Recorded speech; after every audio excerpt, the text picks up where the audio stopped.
Thank you. Thank you. Thank you very much. Thank you very much. Thank you. Thank you, thank you, thank you, thank you. Well, good afternoon to everyone.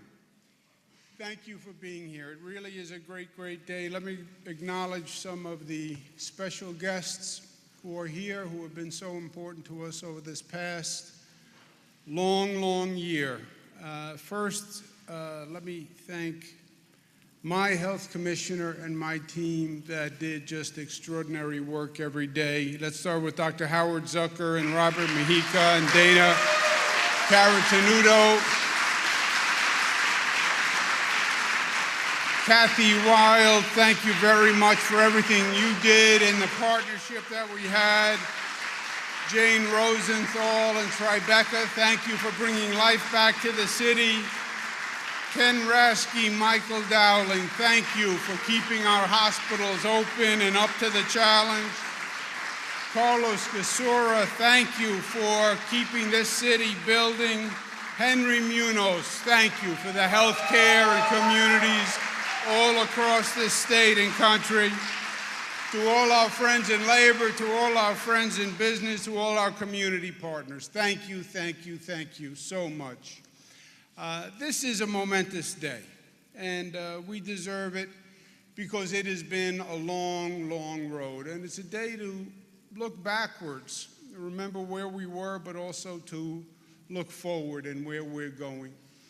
When I would do the COVID briefings, I did them every day because I wanted people to have a sense of consistency. I wanted people to have information as a source of comfort.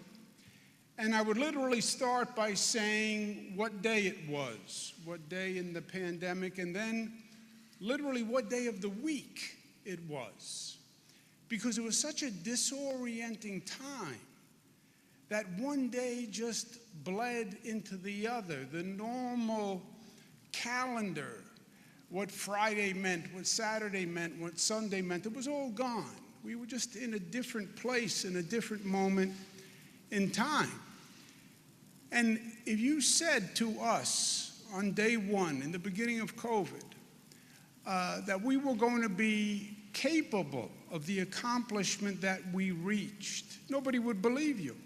New York State, the highest positivity rate on the globe. Highest positivity rate in the country of any state, but highest positivity rate on the globe. And everybody looked at New York like it was a New York phenomenon, because it was just New York back then, if you remember. And it was New York, and the other states didn't have the issue, and many people pointed to New York as if, well, maybe there's something about New York that caused this. And nobody knew the facts. We were in the dark. The fact was that New York was the victim of COVID. The fact was that while everybody was talking about China and COVID, COVID had left China and had gone to Europe. And it was in Italy and Spain and France, and the flights from Europe landed where? JFK. They landed at Newark. COVID had been coming here for months and nobody knew it. We were ambushed by COVID. We had people dying from COVID before we knew COVID was here. And then when we finally figured out as a nation what was going on with COVID, it was too late, because it had been coming for months and months. Highest infection rate on the globe. And we were alone. And it was frightening. It was like living through a science fiction movie. Jacob Javits Center, largest field hospital in the United States of America, 2,500 cots set up as far as the eye could see. All military personnel, all green uniforms, waiting for the avalanche of ambulances to bring people. Streets deserted. Times Square deserted. People leaving New York. It's not safe. It's the density of New York. It's something about New York, and people abandoned New York. But others stayed and others fought.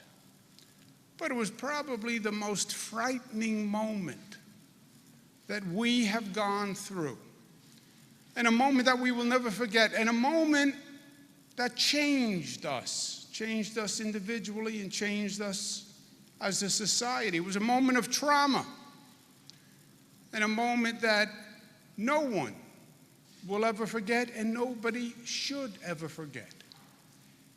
Where are we today? We have the lowest COVID positivity rate in the United States of America.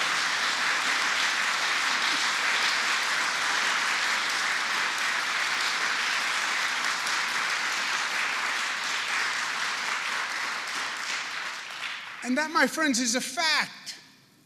In this day and age where everybody has an opinion, everybody has an opinion, everybody has a political ideology, everyone has an opinion. Yeah, there are still facts. And facts are not Democratic facts or Republican facts or conservative facts or socialist facts. They're facts. And on the facts, what New York has done is extraordinary. We went literally from worst to first.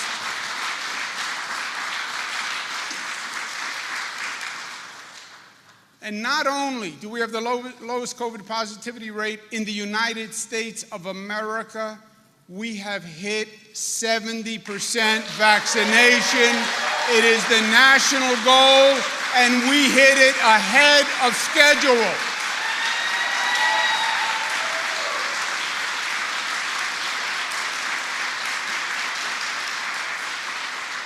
What does 70% mean? It means that we can now return to life as we know it.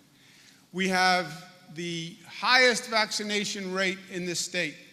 Long Island, 75%, Capital Region, 74%. Congratulations to you. Mid-Hudson, 71%. Congratulations. Central New York, 70.5%. Western New York, 69.5%. Finger Lakes, 69%. Southern Tier and New York City, 68.4%. North Country, 63%. Mohawk Valley, 60%. But overall, over 70%. Give New Yorkers a round of applause.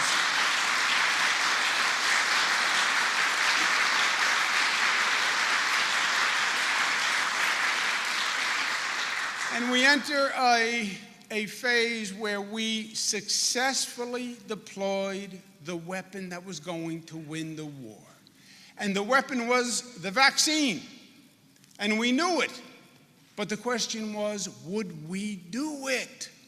Could you organize enough to get it done? Would people show up to get it done? Could you organize this massive operation and infrastructure not done since World War II, where you could actually get this task done? And we stepped forward, and we stepped forward boldly, and we led the nation. We led with Nurse Sandra Lindsay, who was the first at Northwell to take that vaccine and to say to people, it is okay, it is safe. And we've gone on to do more than 20 million vaccines, more per capita than any big state in the United States of America.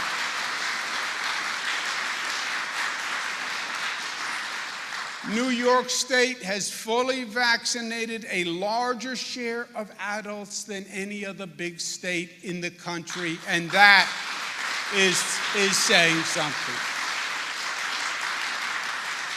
Congratulations to New Yorkers, because they are the ones who did it. We're no longer just surviving. We're not in our homes afraid to go out. We're not in our homes disinfecting everything that we can see. Life is not about survival. Life is about thriving. Life is about seeing people. Life is about loving. Life is about celebrating. Life is about enjoying. Life is about interacting. And now we get back to living in life. The state mandates that have proven right and correct and brought us through this pandemic are relaxed as of today. Effective immediately.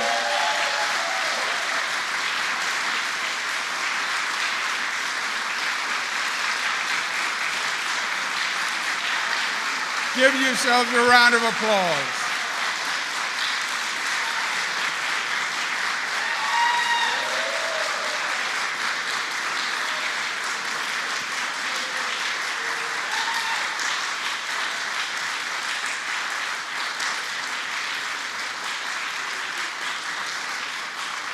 So all the state-mandated restrictions are lifted on commercial, social settings, sports and recreation, construction, manufacturing, retail, buildings, all across the board. We can get back to living and businesses can open because the state mandates are gone. Social gathering restrictions, the capacity restrictions, the health screenings, the cleaning and disinfecting protocols. I'm not giving up my hand sanitizer just yet, by the way.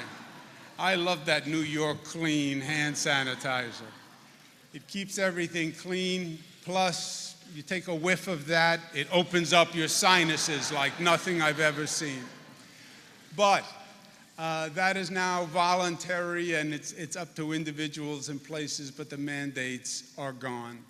The CDC federal mandates obviously continue for pre-K schools and public transit and healthcare settings. But the state mandates have been lifted. That's not to say that 70% is the end. We want to do better than 70%, but it is an important milestone, and we're going to keep pushing to do more. But it's a testament to the people of the state of New York. That is who did this. People who stayed tough and smart and united during the most difficult challenge of our lives. And most of all, the essential workers who came forward and whose effort and courage brought us through this day, and they are our heroes.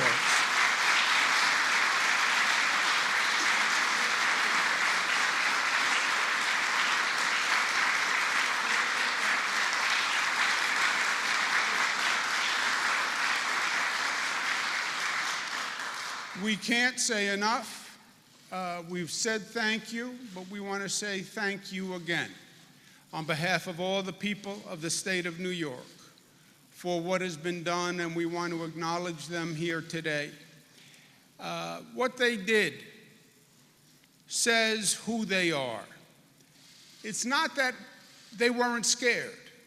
It's not that we weren't scared. I was scared. I was scared every day. But FDR, another great New Yorker, said it. Courage is not the absence of fear, but rather the assessment that says there's something more important than me feeling that fear and succumbing to that fear and rising above. And they did. And we want to present a small token of our appreciation today to our first responders, and we'll ask them to come up and receive a plaque and stay here, please, so that we can recognize you as a group. Representing the building service workers, Kyle Bragg, President of 32BJ SEIU. Representing the men and women of the National Guard, Major General Raymond Shields, Adjunct General of the New York and Commander of the New York National Guard. Representing the food and hospitality workers, Richard Morocco, President of the New York Hotel and Motel Trades Council. Representing the store employees, Stuart Applebaum, President of the Retail, Wholesale, and Department Store Union. Representing the sanitation workers, Harry Nispali, President of the IBT Teamsters Local 831, the Uniform Sanitation Men's Association. Representing the transportation workers, Earl Phillips, Secretary-Treasurer for the Transportation Workers Union, Local 100. Representing the delivery workers, Thomas Giswaldi, President of the Teamsters Joint Council 16. Representing the hospital staff, Maria Castaneda, Secretary-Treasurer of 1199 SEIU. Representing the teachers, Colleen Chiuzzi, 4th grade teacher at PS 295 in Queens and member of the UFT. Representing the corrections officers, Benny Basio, President of the Corrections Officers Benevolent Association. Representing the government employees, Lester Crockett, Regional President of the Civil Service Employees Association, Region 2. Representing the EMT and ambulance workers, Oren Barzilay, President of the Uniformed EMTs, Paramedics, and Fires Inspectors, FDNY, Local 2507. Representing the utility workers, Daryl Taylor, Senior Business Agent for the Utility Workers, Local 1 and 2. Representing the construction and manufacturing workers, Santos Rodriguez, Director of Community Affairs and Strategic Initiatives for the Building and Construction Trades Council of Greater New York. Representing the police officers, Thomas Mungier, President of the New York State Troopers PBA. Representing the firefighters, James McCarthy, Executive Board Member of the Uniformed Fire Officers Association. Representing the doctors, Dr. Arthur Cooper, former chair of the Medical Society of the State of New York's Committee on Emergency Preparedness and president of the New York County Medical Society. And finally, representing the nurses, Pat Kane, Executive Director of New York State Nurses Association.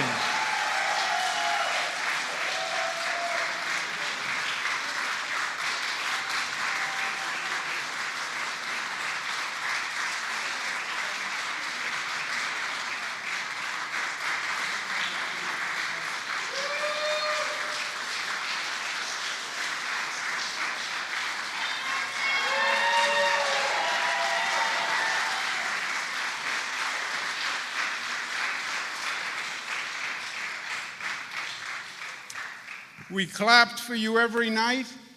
We thank you every day. One final round of applause. We thank you. Let's stand up.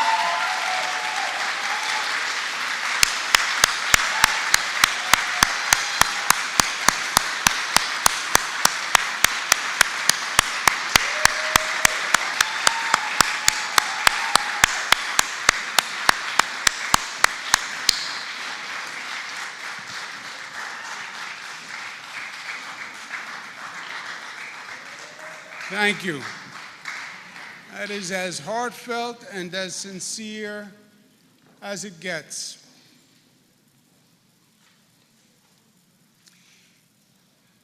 We applaud you. We thank you. To celebrate and honor tonight, we're going to light all the state assets, Empire State Building in blue and gold, and we're going to have fireworks all across the state of New York tonight to celebrate and honor the essential workers.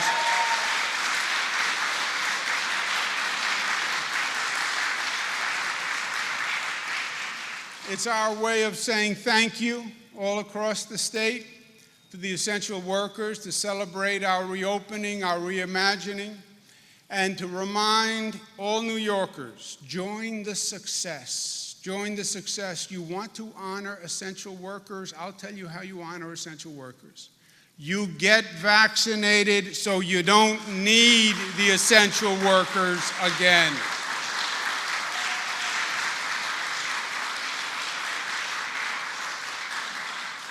And literally, they're going to be displayed all across the state. So wherever you are, they'll be in your community, and you can be part of the celebration tonight.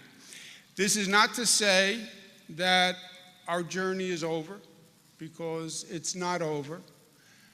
We still have to manage COVID. As the health professionals will tell you, we're still watching these variants of interest. We still have to be careful. And as in any disease, you then have to move to recovery from the disease. We have to recover from COVID. And recovery is not going to be spontaneous. And it's not going to be automatic. The recovery itself is going to be challenging and is going to take time. But in the same moment, there is opportunity in this recovery period. And it's an opportunity that we have to seize, because it's not just New York that is recovering. It's every state in the United States of America is in the same moment that we are in. I'm the chairman of the National Governors Association today. I talked to all the governors. Every state is now trying to figure out, how do I recover? How do I come back? Every city is trying to figure out, how do I recover? How do I come back? Internationally, every city, every country, how do I recover and how do I come back? We are in that international competition to see who recovers first and who recovers best. And there is an opportunity for us in this moment. People ask me all the time, well, what's New York going to be like post-COVID?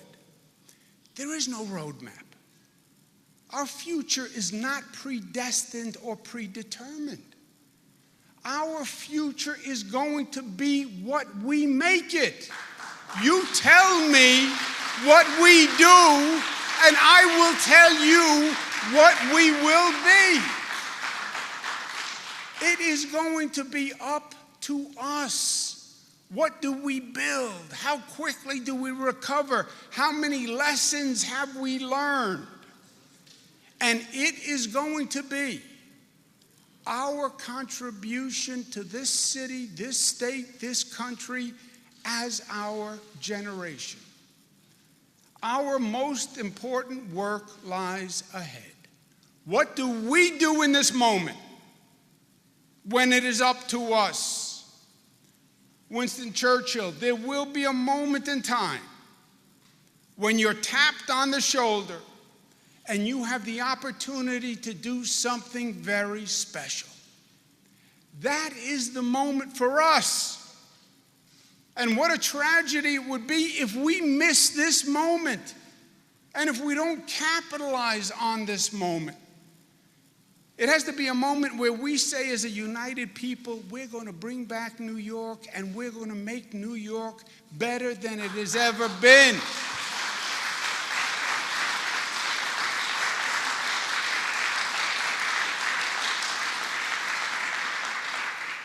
Now, you listen to cities and states across the country, they talk about reopening. I say, we're not reopening. That is not our goal. Reopening suggests we're going to go back to where we were the day before COVID. We're going to reopen. We closed for COVID, and now we're going to reopen post-COVID. No, I don't want to go back to where we were last year. Life is not about going back to where you were. Life is about going forward. We've learned a lot over this past year. We've accomplished a lot over this past year. Our challenge has to be to reimagine New York and say we're going to make a New York that's better than has ever been before.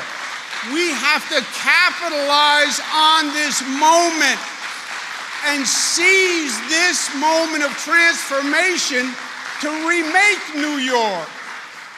Let's be honest, there are a lot of things that we should have been doing all along as a country, as a society. There are improvements that we should have been making, and now is the moment to do it. This is an opportunity for us. There are things that we should have been building. How do we get to a place in this nation where you have airports all around the world that are building and developing, and you fly into countries and you see these magnificent airports, and then you fly into LaGuardia and you say, what happened? What happened to the New York ambition, the American ambition? We're now going to have a new LaGuardia airport, the first new airport in 25 years in this nation. and the new JFK airport, and new airports upstate New York. Let's start rebuilding Manhattan. Not what it was, but better than ever before.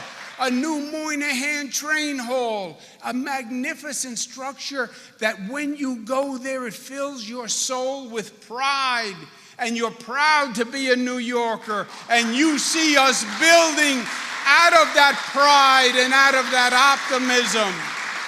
New Pier 76, a new Penn Station to welcome people to New York, a new Port Authority terminal that you're proud of.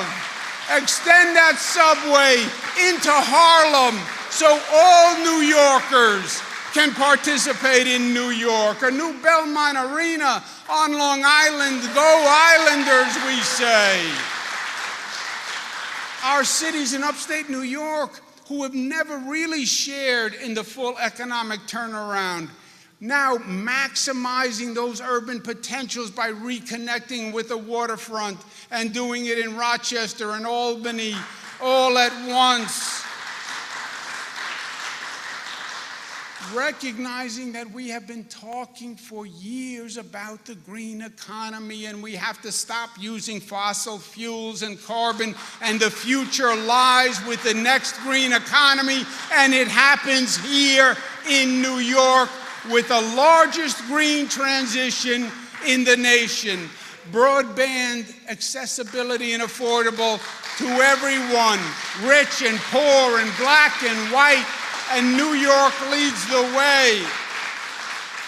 A new public health system that says we're going to learn from COVID the way we should have learned from MERS and from SARS and from Ebola and from dengue and from Zika. And we shouldn't have been caught surprised and will never be caught surprised again.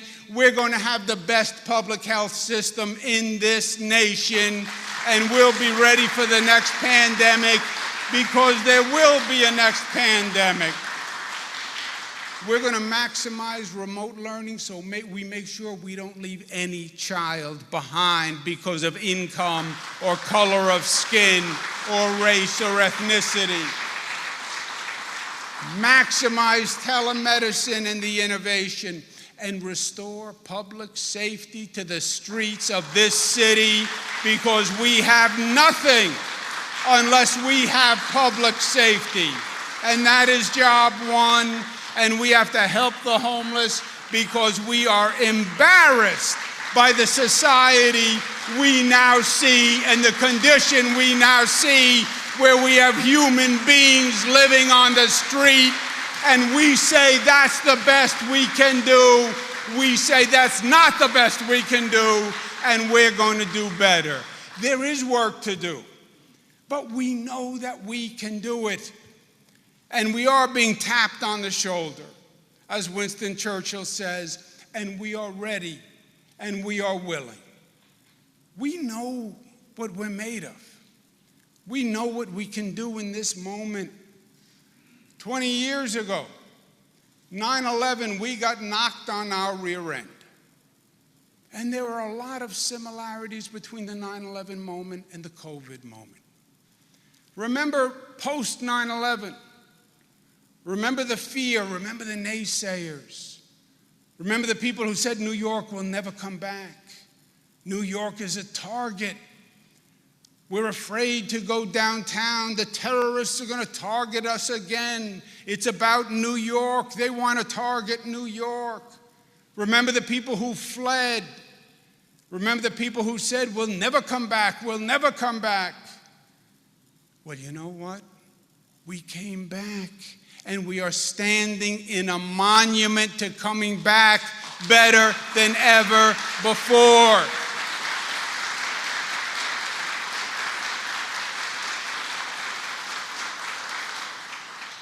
COVID has similarities to 9/11.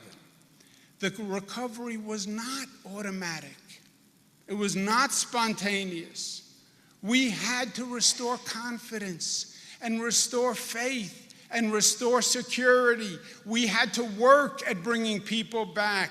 We had to build back, and we had to build back better.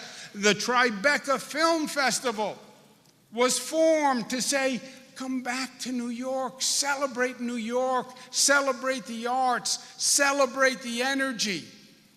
And we came back better than ever, even with other obstacles.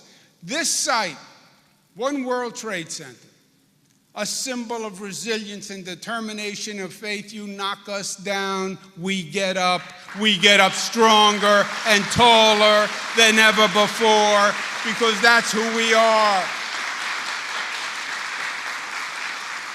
Same site that was overcome by Hurricane Sandy, and we said we'll deal with it and we'll come back better than ever before, because we rise as New Yorkers. That is our motto, Excelsior, ever upwards, aspirational. That's what a New Yorker is.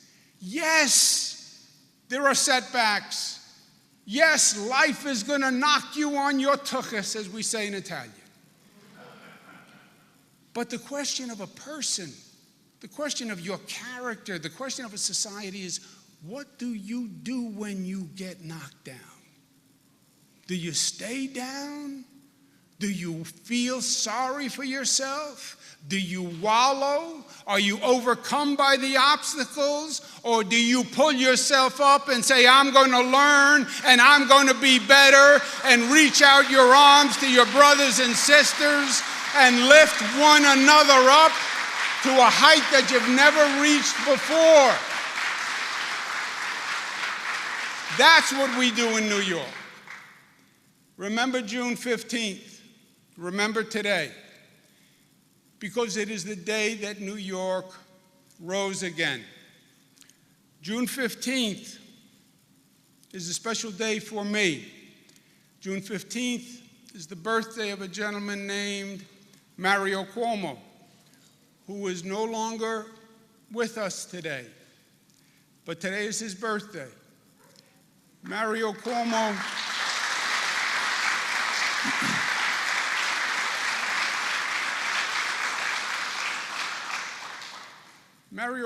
was quite a fellow.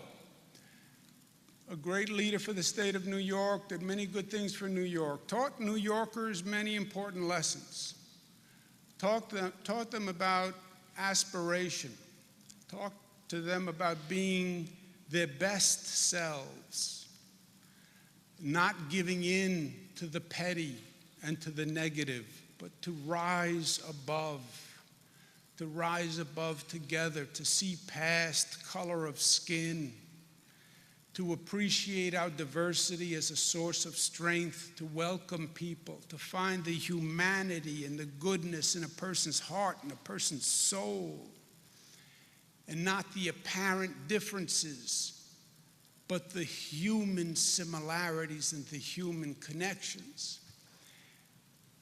Mario Cuomo was not a great believer in the system. It's not that he believed that the system was infallible. He knew too well that the system had many problems. He didn't have an inherent belief in politicians. He didn't like to be called a politician. You called him a politician, he bristled, because he didn't have a high regard for the class of people called politicians, and the pettiness and the lack of integrity that often goes with that. But he had a deep and profound belief in the people of New York. He believed that New Yorkers were special. He believed that coming to this place and being descendants of the people who came to this place made us special. That we came from people who got in little boats and went across great oceans just for the promise of opportunity. And that made us special, and it was done by hard work and by appreciating family and community and education and struggle and strife. And we dealt with discrimination. And we all know what it feels like to be treated as being different, because we are all different. We are all different. We all come from different places, and that difference can either be a source of alienation and isolation, or it can be a source of community and commonality. And New Yorkers have made it a source of strength. He believed New Yorkers were special. And as he looks down today, he would say, I was right. I was right. You know who beat COVID? The people of New York beat COVID. The courage of New Yorkers beat COVID. The individual strength beat COVID. Think about an essential worker. I'm saying to the people of the state of New York every morning, stay home, stay safe. If you go out, you could get COVID, and COVID could kill you. Stay home. But not you, essential worker. You have to leave your house, and you have to go to your job, because we need you to keep other people safe. Not you, nurse. You have to go into the hospital and dress in a moon suit, because we don't know how deadly this virus is, and we don't know how it transfers. You have to go and put your life at risk and your family's life at risk, because you have an obligation to show courage to save others. Not you, doctor. Not you, teacher. Not you, building operator. We need you to go to turn on the heat and run the elevators and make sure the building is safe for everyone else. Not you, store worker. You have to go and put food on the shelves, and you have to run the cash register, and you have to make sure people have food. Not you, utility worker. You have to go to make sure there's power and there's electricity and cell phones work. Otherwise, there'll be panic. Not you, bus driver. You have to go out and you have to drive that bus and let hundreds of people walk past you who might be infecting you, because we need you to drive that bus. We need you to drive that train. Not you, doctor. You have to work 18, 20 hours a day saving lives. Not you, EMS worker. You have to drive the ambulance. Not you, police officer, firefighter. You have to bring the oxygen. Not you, sanitation worker. You have to keep the city clean. And they did. And they did.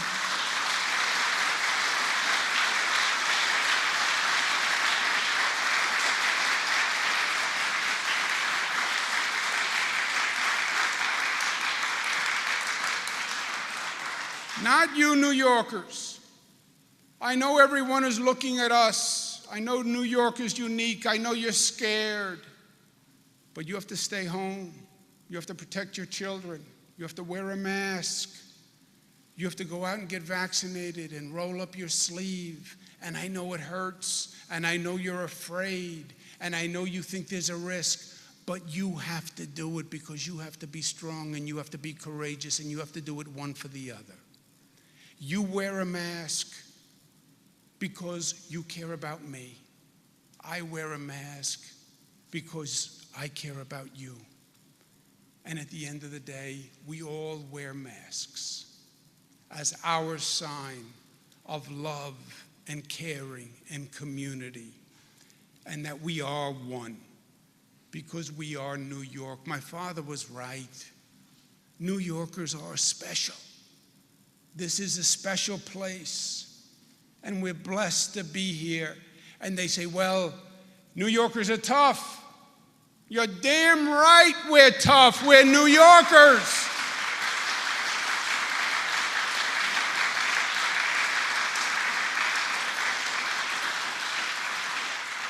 But you don't know what it means to be New York tough unless you're a New Yorker.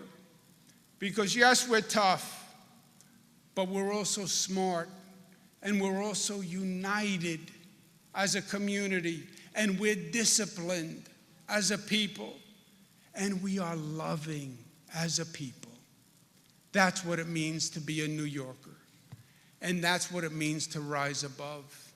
And that's what we did. And that's the moment that we're going to hold and the strength that we're going to hold as we move forward to build a state better than ever before, so that when our day is done, we can look at our children and our children's children and say, we did what we had to do. We left you a home that is better and safer and cleaner and fairer than the home that was left to us. God bless you and amen.